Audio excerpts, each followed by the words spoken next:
And like we mentioned, this is not just happening in San Antonio. Tens of thousands of people in more than 400 cities across the country marched and demonstrated today, hoping to pressure Congress to pass gun control legislation. Natalie Brand was at the March for Our Lives rally in Washington, D.C.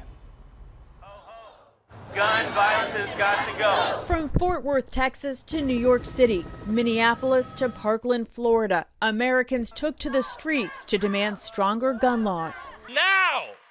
Now! One of the biggest rallies, Washington, D.C., drawing an estimated 40,000. All Americans have a right to safety.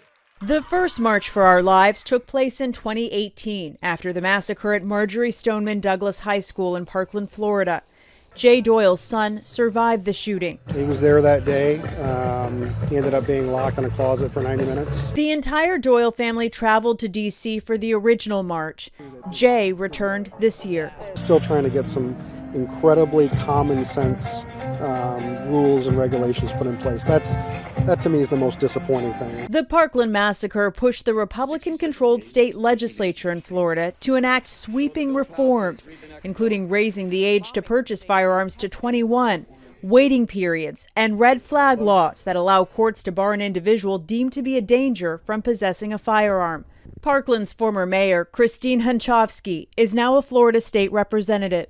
If you look at where the American people are on this, there is such strong support for universal background checks, such strong support for red flag laws.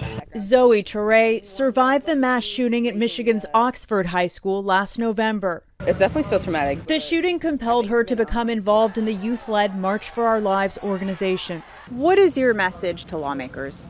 That we will not stop. We won't stop until we rectify this issue. This week, the Democratic House passed a series of gun control measures.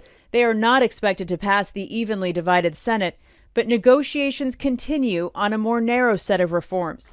Advocates here say action is long past due. Natalie Brand, CBS News, Washington.